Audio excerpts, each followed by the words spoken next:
আজ যাচ্ছি আমরা ব্যান্ডেলের লাহিড়ী বাবার আশ্রম। বাড়ি থেকে দেখাচ্ছিল 1 ঘন্টা 40 মিনিট, প্রায় আমরা 1 ঘন্টা 15 মিনিট চলেই এসেছি। দেখি আর কতক্ষণ লাগে। এতটা জার্নি করার পর এসে শেষমেশ পৌঁছালাম লাহিড়ী বাবার আশ্রম। ভেতরে প্রবেশ করেই চোখটা জুড়িয়ে গেল। চারিদিকে এত সুন্দর ফুলের বাগান দিয়ে সাজানো। তারপর আমরা এগিয়ে গেলাম ভেতরের দিকে। গিয়ে দেখলাম ডান দিক বাদিকে অনেক স্ট্যাচু আছে। তো এখানে সবাই দাঁড়িয়েছিল এই আশ্চর্য জিনিসটাকে দেখার জন্য।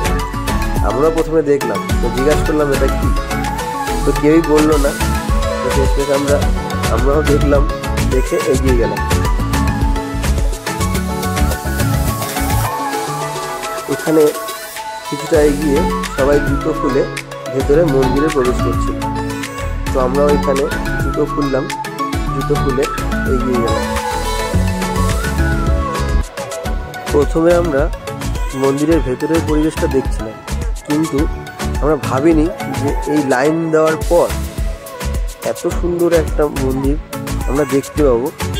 আমরা ভেতরে দেখছিলাম, তো ভেতরে বেশ সুন্দর সুন্দর সব স্ট্যাচু আছে, কিন্তু আমি ভাবিনি যে মন্দির, এত সুন্দর একটা মন্দির আমরা ভেতরে দেখতে পাবো।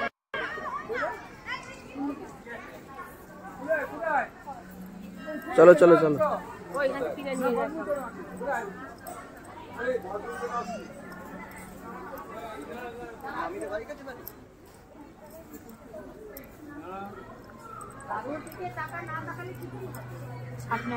এই লাইন শেষ হওয়ার পরেই মন্দির আছে, কিন্তু আমি সত্যি বলছি, আমি স্বপ্নেও ভাবিনি যে এত সুন্দর একটা মন্দির আমি দেখতে পাবো।